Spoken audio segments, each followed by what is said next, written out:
জয়দেব দাস হবেন, এর সঙ্গে অনেকে জড়িত আছে, অনেকে মাথা আমি যেহেতু বলবো না, গেলে আমাদের বাড়িটা মার্ডার হয়ে যাবে। সদনে অভিযোগ উঠছে, কারণ জয়দেব দা যে আছে সে এসিতে বাড়িতে থাকে, আমরা পাখা নিয়ে রাত্রিবেলা ছেলে মেয়েকে হাওয়া করি।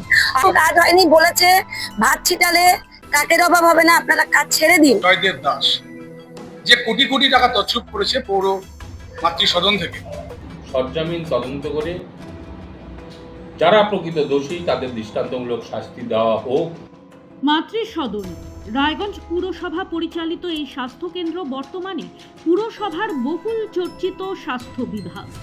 কারণ এই মাতৃ সদনের দিকে বারে বারে আঙুল উঠেছে দুর্নীতিকে কেন্দ্র করে, উঠেছে টাকা ৯-৬-এর মতো গুরুত্বপূর্ণ অভিযোগ। অথচ কংগ্রেসি পুর বোর্ডের আমলে পৌর এলাকার দুস্থ অসহায় পরিবারগুলির মায়েদের প্রসূতিকালীন চিকিৎসার জন্য সাজিয়ে তোলা হয়েছিল এই মাতৃ সদনকে। পরবর্তীকালে তৃণমূল সরকার পৌরসভার ক্ষমতায় আসার পর একের পর এক অভিযোগ উঠতে শুরু করে এই মাতৃ সদনের বিরুদ্ধে। বর্তমানে প্রায় ৪৬ জন মহিলা কর্মী কর্মরত এই মাতৃ সদনে। বেতন নিয়ে রয়েছে তাদের বিস্তর অভিযোগ। বৃহস্পতিবার পৌর প্রশাসকের কাছে লিখিতভাবে অভিযোগ জানান সেই সকল মহিলা স্বাস্থ্যকর্মীদের একাংশ। স্বাস্থ্যকেন্দ্রের ম্যানেজার জয়দেব দাসের বিরুদ্ধে সরাসরি অভিযোগ আনেন তারা। এর পাশাপাশি অবিলম্বে সমকাজে সমবেতন এবং প্রতি মাসে বেতনের দাবিতে সরব হতে দেখা যায় তাদের। আমাদের ওই বেতন বৃদ্ধি আর রানিং করা বেতন তো আমরা ৪ মাস ধরে বেতন পাই না। বেতন যদি দেয় ১ মাসেরটা দেয়, ৩ মাস দেয় না, মানে 12 মাস কাজ করি 8 মাসের মাইনা হতে পেলাম। এর মধ্যে বেতন যে 1 মাস ছাড়া ওটা ব্যাস 1 মাসেরটা পেলাম, ব্যাস আমার ৩ মাস আমাকে মহিষ সেনগুপ্ত চলে গেছেন চেয়ারম্যান স্যার, তারপর থেকে কিন্তু এই জিনিসটা হয়ে আসছে। আগে জানিয়েছি আগে অনেক জানিয়েছি, কিছু কাজ হয়নি বলেছে, ভাত ছিটালে কাকের অভাব হবে না, আপনারা কাজ ছেড়ে দিন। আজকে একমাত্র আসার কারণই হলো আমাদের বেতন দিচ্ছে না, দিনের পর দিন বেতন বন্ধ রেখেছে। আর যাতে আমরা সেই বেতনটা ঠিক সময় পাই, যাতে প্রত্যেকটা আমরা যারা ৪৬ জন কর্মী আছি তাদের আমাদের সুস্থভাবে যেন চলতে পারি। এটাই যে যারা যারা এইসব কাজে জড়িত, যারা আমাদেরকে টাকাটা দিচ্ছে না, শুধু জয়দেব দাস হবেন, এর সঙ্গে অনেকে জড়িত। তো মানে মুখে হাসি, মনে হয় যেন এখন তো একদম মনে হচ্ছে জয় শ্রীরাম হয়ে গেছে। হ্যাঁ, একদম জয় শ্রীরাম হয়ে গেছে। আর উনি সারা জীবন তৃণমূলের কাজ করে নিয়ে আমাদের টাকা পয়সা কেটে নিয়ে নিজের বাড়ি ঘর সোনা দানা গাড়ি বাড়ি সব করছে, কিন্তু আমাদের মাসে মাসে টাকাটা দেয়নি। এটা যেন সমবেতন, সবার যেন সমবেতন হয়, বেতনটা বাড়তি হয়। ৩,০০০ টাকায় কি হয়, কাজের লোকও তো পায় না। হ্যাঁ, মাতৃ সদনে অভিযোগ উঠছে, কারণ জয়দেব দা যে আছে আমাদেরই পাড়ার লোক, সে এসিতে বাড়িতে থাকে, আমরা পাখা নিয়ে রাত্রিবেলা ছেলে মেয়েকে হাওয়া করি। আর ওদের ৩টা-৪টা তালা বাড়ি ঘর, ৩-৪টা বাড়ি করা আছে, ওদের কার আছে, ওরা বাইকে ঘুরে।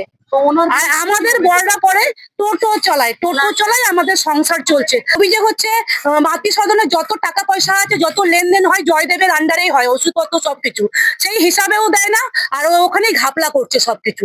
দেখুন, বেতনটা তো আমি তো দিই না, আর আমার কাছে যেই টাকাটা জমা পড়ে সেটা তো আমরা ফান্ডে জমা দিয়ে দিই, এবং আমার কাছ থেকে কালেকশন নিয়ে চলে যায়, নিচের থেকে কালেকশন নিয়ে চলে যায়। এবার সেই টাকা কোথায় কি খরচ করে সেটা তো কর্তৃপক্ষই জানে। এখানটায় আগে প্রচুর ডাক্তাররা আসতো, এখানটায় পরিকাঠামোটা এতটাই দুর্বল হয়ে গেছে, তার জন্য ডাক্তারবাবুরা বেশ অনেকেই আসতো না। এইসব কারণে এখানটায় আপনার কালেকশনটা অনেকটাই কমে গেছে। এখানটায় এতগুলোই স্টাফ উদ্বৃত্ত হয়ে আছে, তার জন্য মানে ম্যাক্সিমাম চাপ হয়ে যেত কর্তৃপক্ষের কাছে। হলো কেন তাহলে? উদ্বৃত্ত হলো ব্যাপারটা হচ্ছে, এখন লোক যদি দিনের পর দিন প্রশাসনের লোকেরা যদি ঢুকিয়ে যায় তাহলে তো উদ্বৃত্ত হবেই।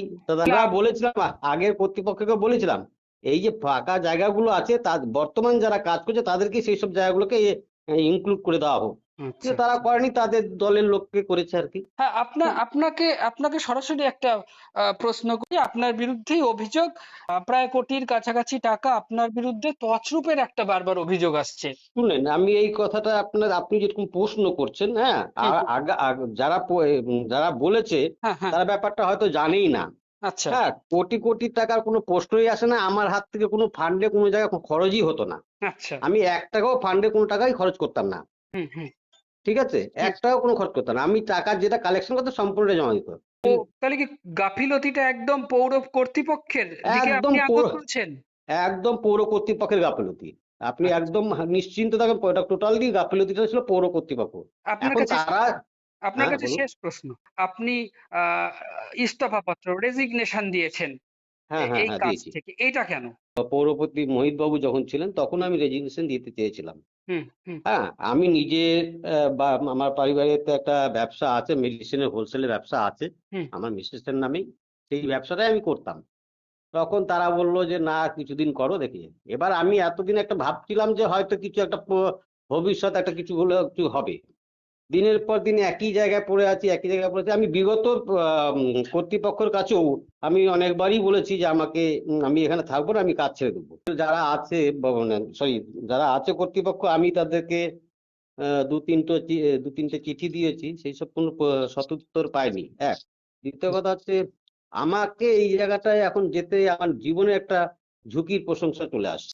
আর এবার আমি এখন ডিটারমাইন্ড, সে একসেপ্ট করবো না করবো, আমি আর এখানটায় যাবো না।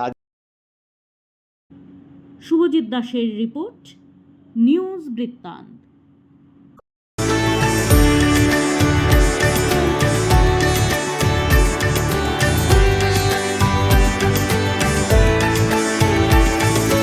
हमें अपनी बारीक कारीगरी से सजाने के लिए शुक्रिया। बारीक कारीगरी की रीत जो बनाए सोने को सेनको। सेनको, खुशियों की रीत।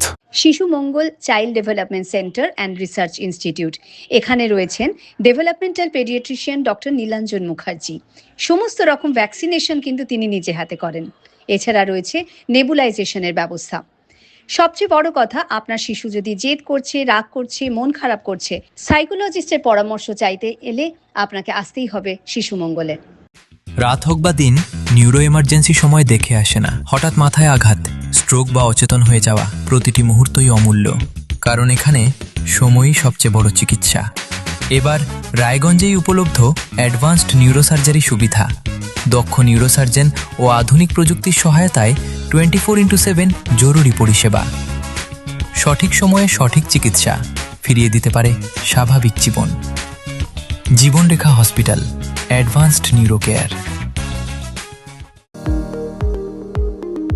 এবার আর স্বাস্থ্য পরীক্ষার জন্য বাইরে যেতে হবে না, সব বিশ্বমানের পরিষেবা আপনার হাতের মুঠোয়। এক ছাদের নিচে পলিক্লিনিক, ডায়াগনস্টিক ও expert care.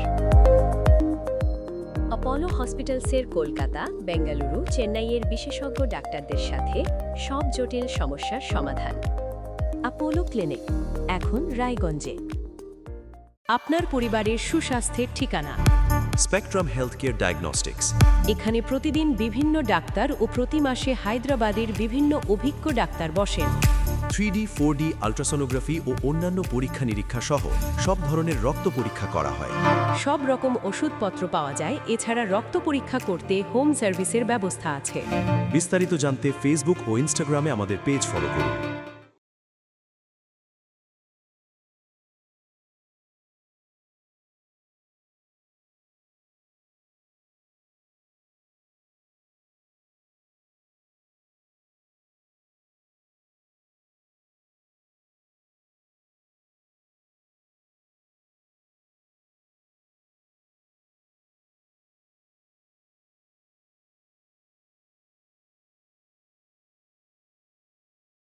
Wait. So this was your wedding look. Oh my god, Tammy, you look pretty. Dhaka থেকে যখন আইছিলাম, এ হগল আমার মা আমারে পরাইয়া দিছিল। It's so authentic, Tammy. I will go for this look. But what about my goina? সাদা রঙের রুমালটিতে গোলাপি রঙের কাজ, সব মিলিয়ে দারুণ হবে নতুন কনের সাজ। আমার গয়না আমার শ্রী ঢাকা জুয়েলার্স, আভিজাত্যের গয়না। ছোট ছোট অনুভূতি, স্মৃতিগুলো থেকে যায় সব সময় আদরে। কুকু কুকু, কিরে হলো? আসছি। লকডাউন সময় তো হয়ে এলো। কিছু স্মৃতির ভাজেই তোলা থাকে শুভারম্ভে প্রাপ্তি। 50 বছরের অভিজ্ঞতায় অগ্নিশ্বর জুয়েলার্স। নিখুঁত গয়নার কারিগরি। Agnishwar jewellers, NS road, Raiganj. আপনার জীবনের সমস্ত প্রতিকূল পরিস্থিতির অবসান ঘটাতে আজই আসুন স্বর্গীয় জ্যোতিষ গবেষক ও তন্ত্র সাধক অলোক কর্মকারের সুযোগ্য পুত্র ও একমাত্র শিষ্য সঞ্জয়ের কাছে, যিনি আসাম বঙ্গীয় জ্যোতিষ ও তন্ত্র সোসাইটি দ্বারা জ্যোতিষ রত্ন উপাধিতে সম্মানিত।